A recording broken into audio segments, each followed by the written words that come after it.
So this video is just a fun little thing. What we have right here is a small village. Now, to the casual observer, it may appear to be, no big deal. But it is actually an honor-generating powerhouse. Let's take a look. So, as you can see here, I only have a total of 18 population, and truth be told, you can get by with far under 18.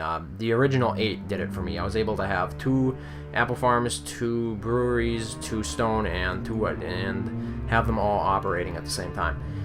So you got some resource trickle coming in. You got enough ale to feed your peasants times 4 rations. You got enough apples to feed your peasants times 4 rations of that. And then of course you have all the passive honor. So currently I'm doing max bribes, max food, max ale. I got all the decoration down, and it happens to be sunny out right now. But this comes to a total of 41,000 honor per day, just passively generated by this village. And there's really not a whole lot you have to invest in it. Like I said, it's very self-sufficient. It's costing me 540 gold a day, but in the grand scheme of things, 540 is not all that much, considering how much you're probably paying for your parish tithe, for example, every day in taxes. So a 540 gold cost bribe is pretty good, but like I said, you can get by with the setup with no hovels placed, just the original 8 population, and it's something like 250 gold per day. So you can see, keeping the costs minimum here. You got some resource trickle, you got food, and especially we're focusing on passive honor. Now this, the passive honor setup that I used here, I've covered in a previous video, so I'll link to that in case you're interested in me explaining it in greater detail, basically. But for me, it can be advantageous because, let's say you're a neutral player. You're just sitting on the map without colors. People are less likely to attack a castle, or a village I should say, that is very small, because most likely there's just garbage in it. But this village actually has quite a few decent honor generating buildings, and I'm making 40,000 passive honor per day for basically doing nothing. Now it should be noted that the initial investment to set up this village was around 40 to 45,000 gold.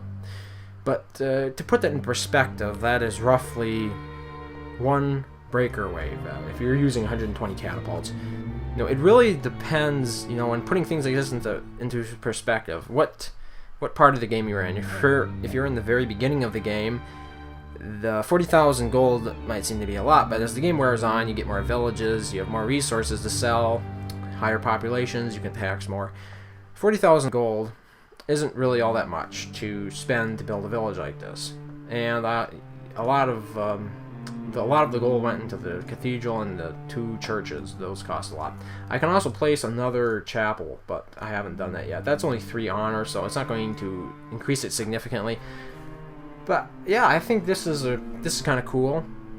It doesn't cost much to run this village day to day. If you're going to have a village sitting somewhere empty, and everybody knowing me, I'm sort of a laid-back style player. I don't go out and get much honor, so I naturally prefer a more passive setup such as this.